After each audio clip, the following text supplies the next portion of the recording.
Hello, I'm Tim Harris. This is Julie Harris, and this is Real Estate Coaching Radio. That's right. So make sure that you hit the subscribe button so you won't miss any future episodes. Thanks again for popping by. Hit that like button, and don't forget to leave your comments and questions so we can get right back with you. We will. Thank you for continuing to make our podcast, Real Estate Coaching Radio, the number one listened to podcast for real estate professionals in at least the United States.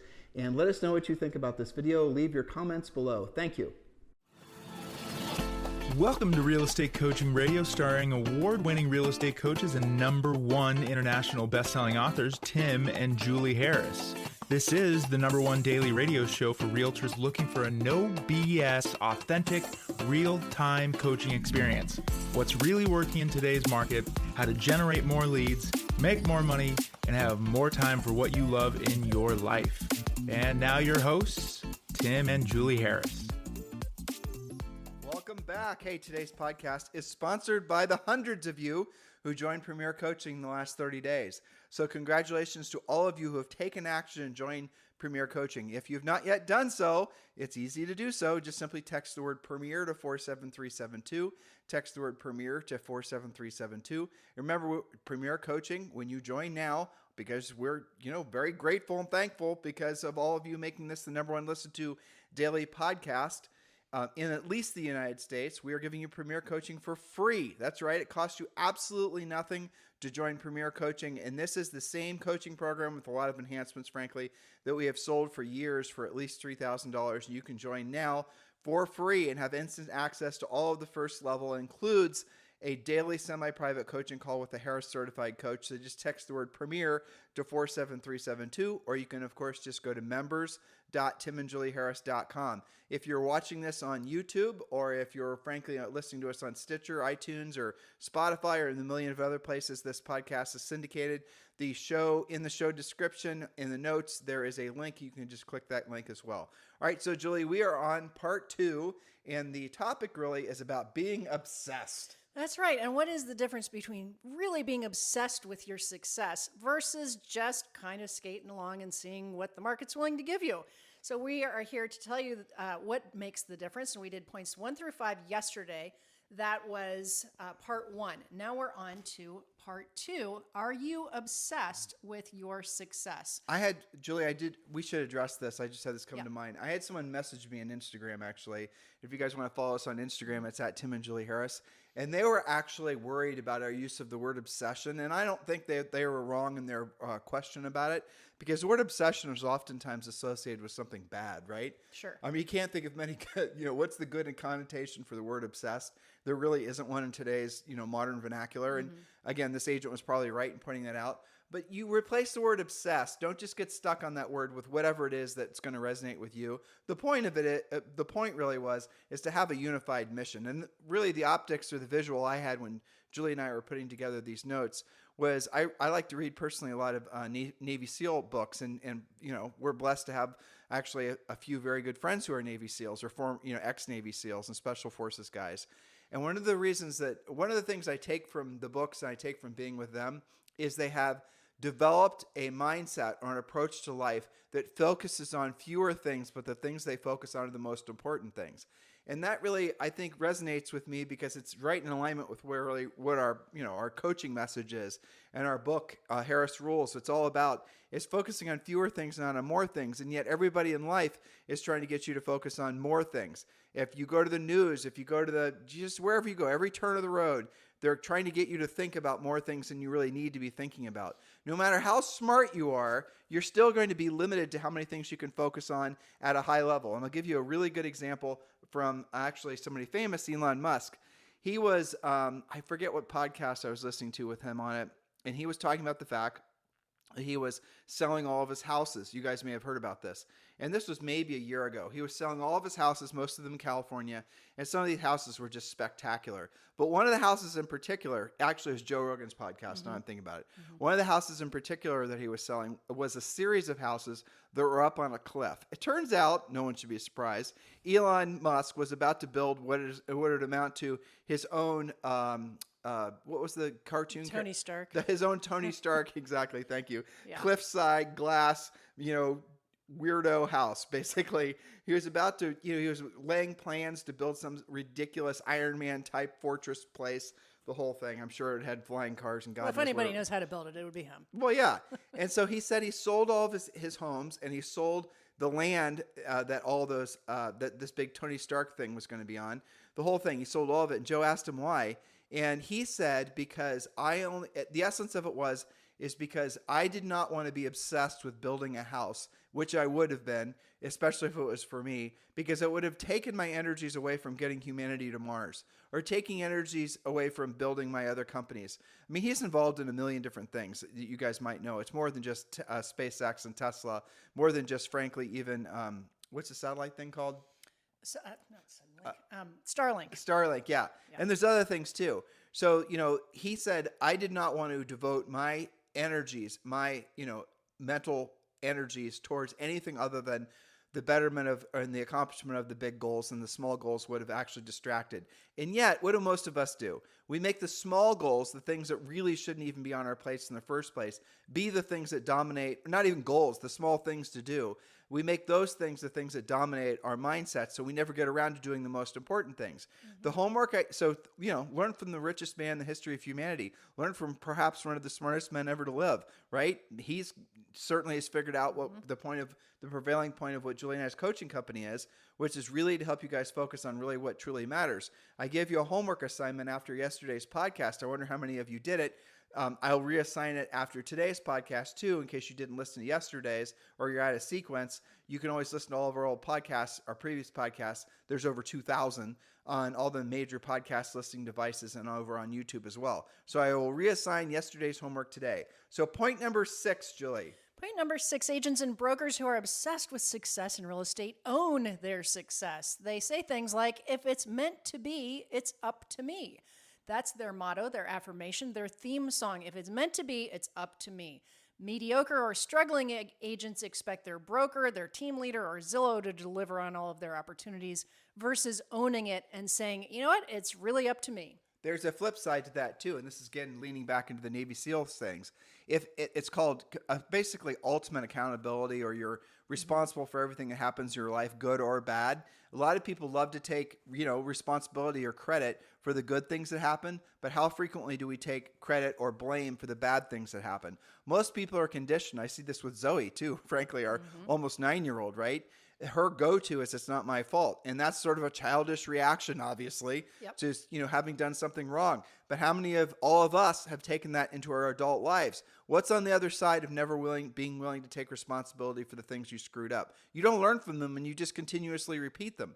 So what happens if you were to decide to have a life where you are going to take responsibility, or you are going to realize that everything good happened was largely because of the efforts that you made, and everything bad that happened was the same thing? What happens if you actually start truly accepting the fact that you lost that listing, not because the other agent knew the seller, or the other agent underpriced, or the other agent charged less commission, or the other agent, whatever, all your sort of your built-in excuses for failing? What if you just accept the fact that you didn't get that listing because the seller thought the other agent was better than you?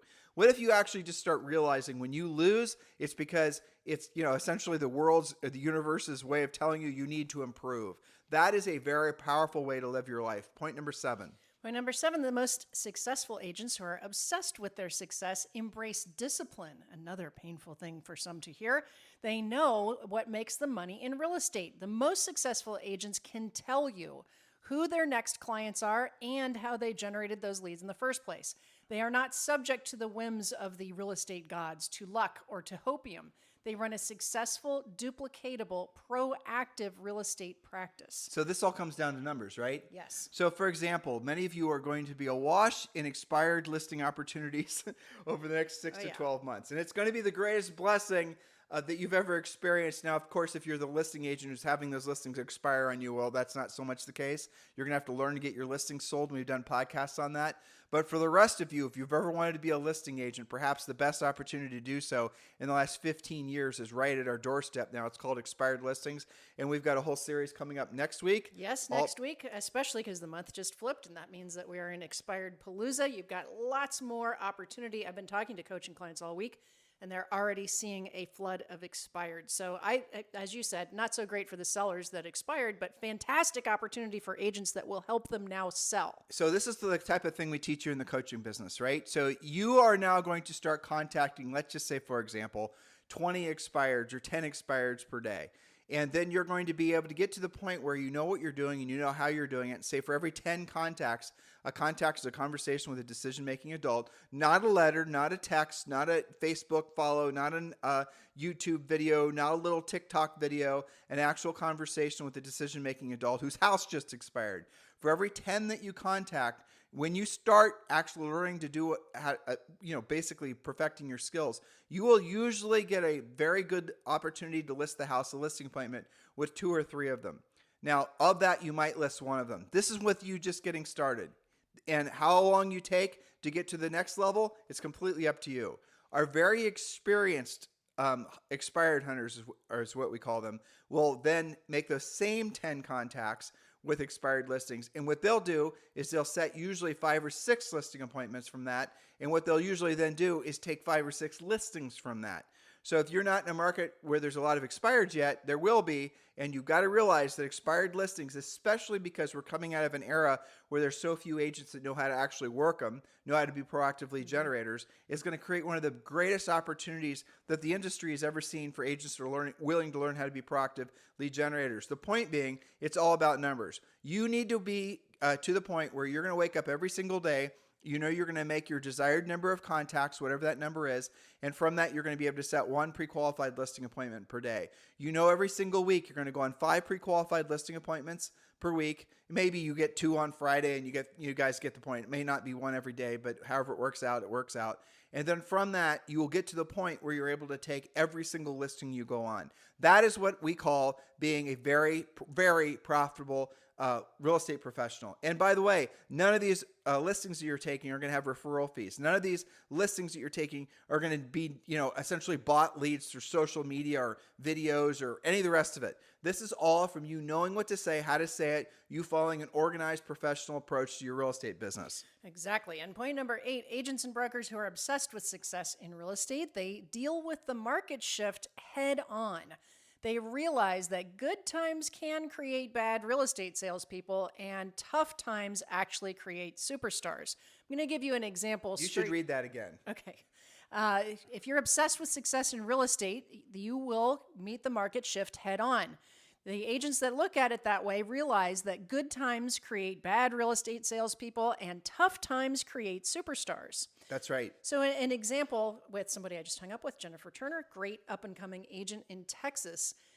Everything we talked about today was a direct result of the market shift. The amount of things that she's learning and putting together, because she now can get FHA buyers in contract. She now knows a lot more about different types of mortgage products. She knows how to deal with home inspections. All of that kind of thing didn't really matter even, a year ago or 6 months ago. So she is meeting the market head on. And you know what? She was excited to be adding to her knowledge base because she realizes that she can help so many more people as a result. Well, it is your quote there is absolutely true. Good times, good real estate markets create bad real estate salespeople, and bad real estate markets create superstars. And that is unbelievably true. Now, here's an advantage old grizzled veterans like Julie and I have had, we are, and a lot of you have had the same experience. If you've been in the market, especially during the housing bust, you have got to be licking your chops at what's going on now. You've got to be going bonkers waiting for the market to actually start adjusting to a balanced market and maybe to a buyer's market in some parts of the country, because you know your competition is not going to be ready, because you know that 99% of your competitors have only sold real estate during good times, which means they have virtually no real skills that are applicable to this market that's coming. Now, if you know that's true, if you're one of those agents that you've only sold real estate during the good times, you don't know it yet, but you do not have the skills for this new market. Do not wait to lose for you to discover what I'm telling you is true. Because what unfortunately a lot of you are going to do is you're going to lose and you're going to lose and you're going to lose and you're going to lose your way out of the real estate business because you did not actually set your ego aside, accept the fact that a new market requires new skills. Don't wait for the bad things to happen before you accept the fact you need to learn what this new market requires. It just makes sense. That's right. Let's go back to Jennifer for a second. One of the things we talked about was how to create. She has somebody in contract who's dealing with inspection problems, and She follows all of these things we've talked about so far. She's not giving up. She's owning her success. She says, if it's meant to be, it's up to me. So we're trying to get this deal together. But we talked about the fact that the way we have to craft it, where we're, putting some of the repairs on top and we're changing the contract a little bit, renegotiating during home inspections. We talked about the fact that she shouldn't be surprised if the listing agent she's dealing with, and maybe even the lender, have not a clue about what she's trying to accomplish, what she's trying to put together, that it's even, sometimes the inexperienced listing agents will say, well, that's not legal. You can't do that, based on nothing, right? Yeah, based exactly. on, okay, so maybe they do have 10 years of experience, but not with this type of transaction. So I think that you're right. We're all going to have to be kind of going through this together. And there are many different levels of expertise. You're right that the grizzled veterans are excited. I'll tell you where it even compounds is if you, when you see an agent who likes to talk about their dollar volume. I sold 30 million last year. Right. Whenever you see an agent that leads with that, it's because they have a high average sale price. Any agent that's a production agent that sells lots of houses will say, I sold 60 houses last year, right? So agents that have a lower sale price but sell more homes are always going to tell you what their sale price was or how many homes they sold versus the flip-flop. So here's really where the most pain happens. The agent that's had to sell a lot of houses, even in what was a great market, in order to make whatever their financial goals are because their average sale price was lower, they're going to adjust quicker to this new market because they're used to having to do a lot of volume.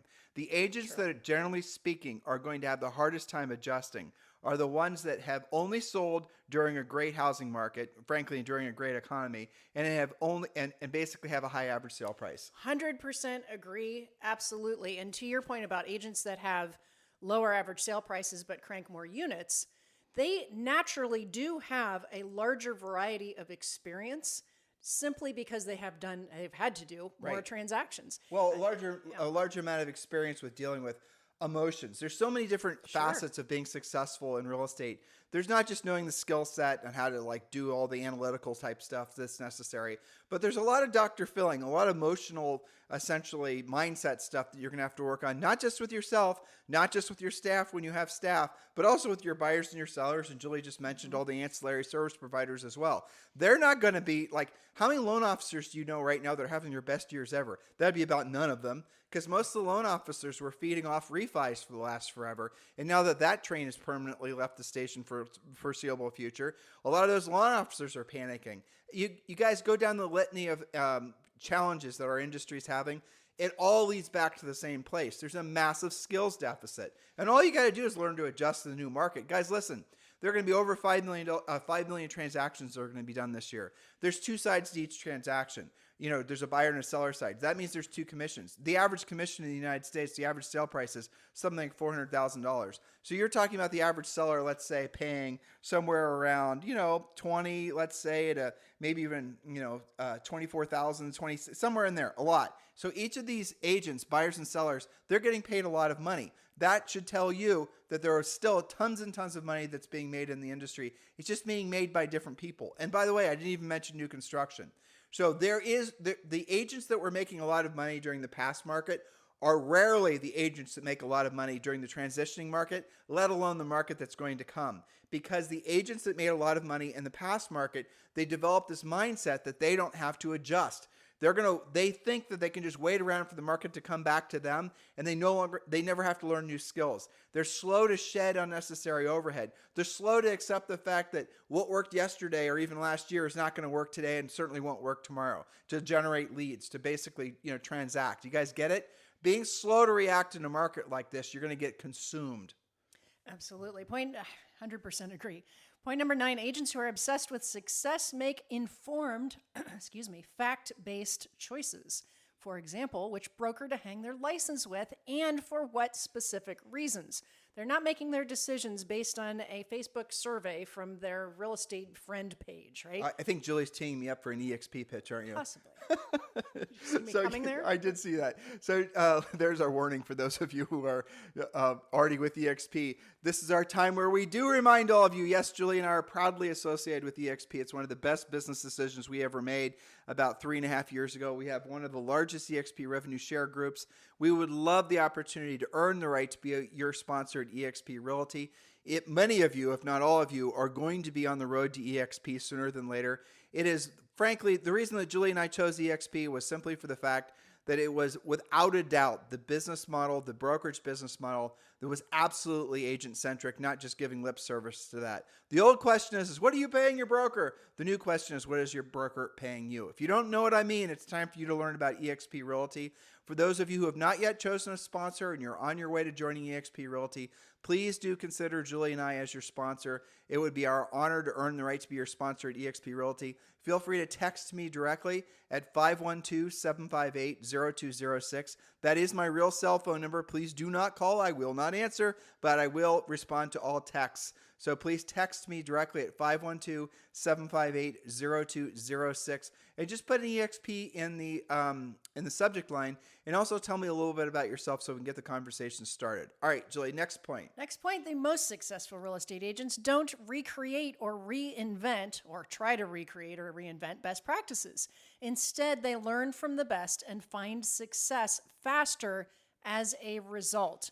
The amount of time spent, money spent, the waiting around, the dabbling in that some of you guys do, you could be doing more transactions following a proven specific path. Though the old saying is a smart man learns from his mistakes, a brilliant man learns from the mistakes of others. Yes. You can replace man with woman or however you want to do it. But the reality of it is the takeaway lesson should be that the smartest way for you to grow the fastest and for you to achieve the quickest with the least amount of pain and hassle and trial and error is to not wait around and learn from your own mistakes, is to learn from the mistakes of others. And the brilliant thing about real estate is, frankly, there's so many people who have succeeded at an incredibly high level that you can do it. You will find your pathway forward. The easiest way for you to do it is obviously join our coaching program, because I don't know exactly. I think since we started coaching, I'm sure we've had hundreds of thousands. It might even be over 1 million, frankly, people that have passed through our virtual halls. So if you're interested in joining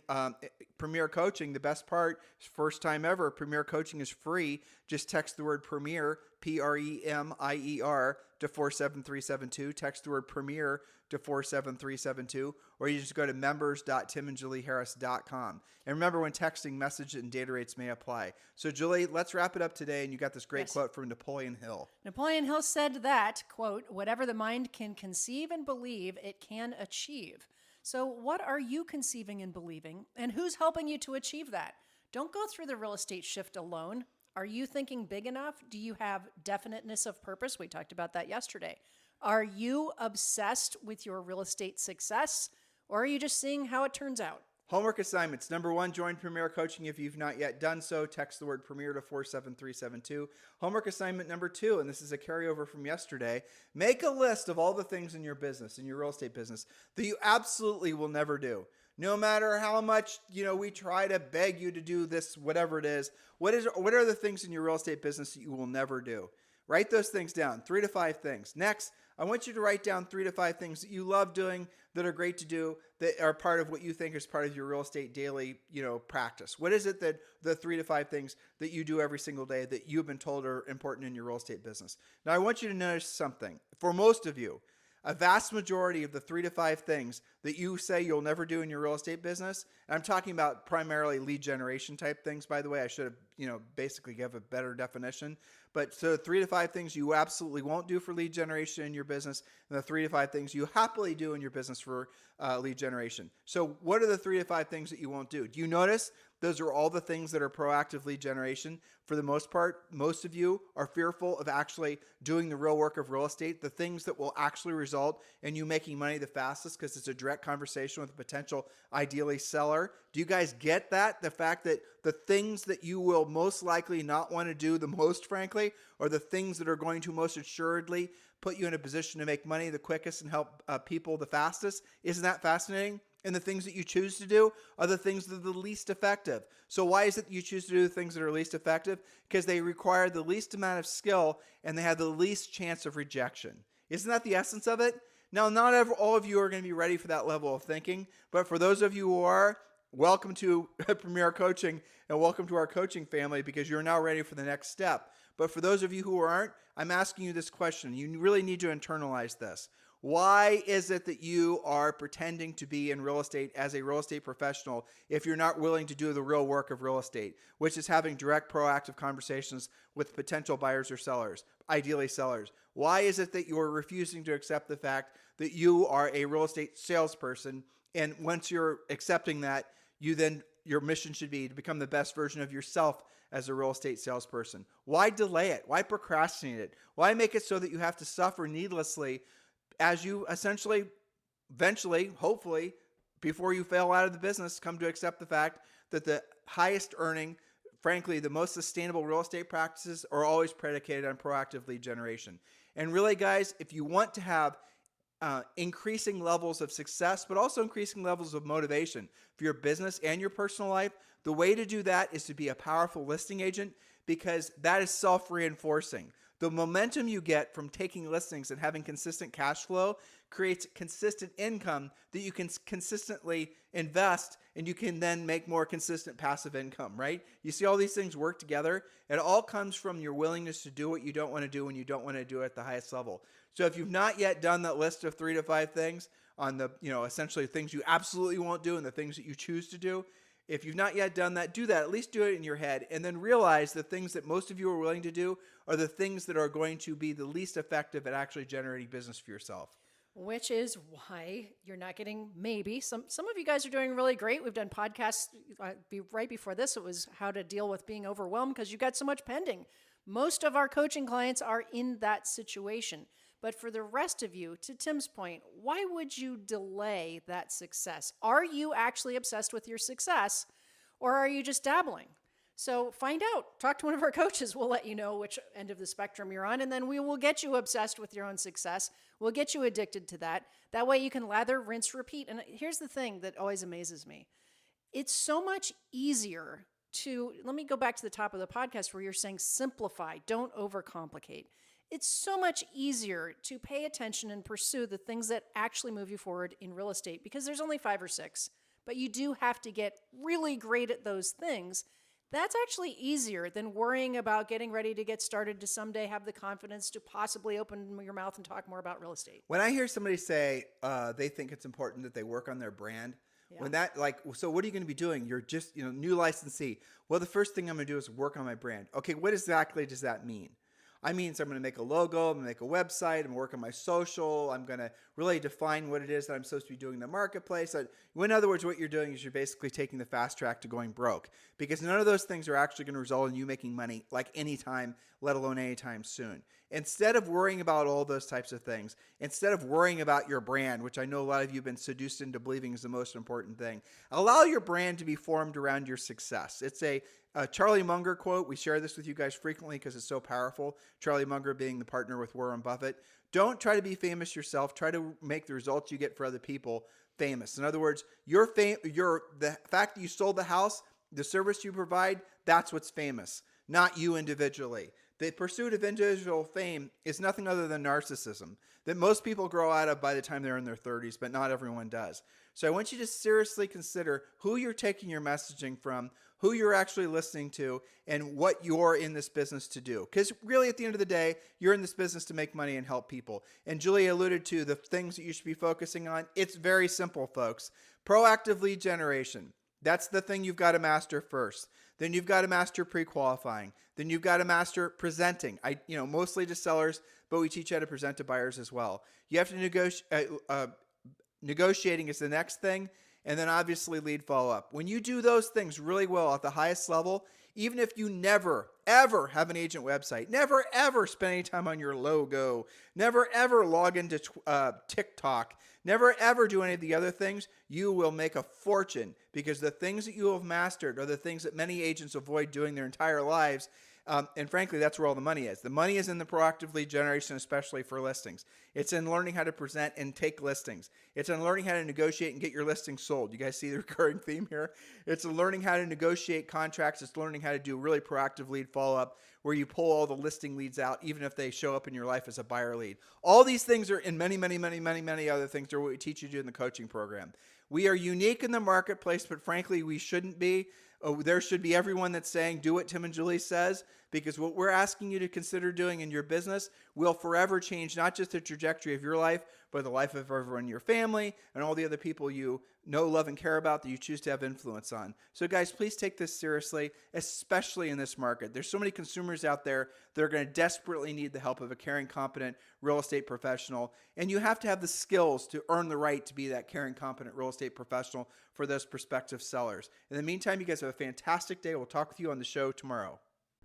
Hello, thank you for having watched this video. Please remember to subscribe to our YouTube channel. That's right. And don't forget to hit that like button, leave your comments and questions below, and we will get right back with you. Thank you for watching this video. And remember to watch the next one. You're going to love that one.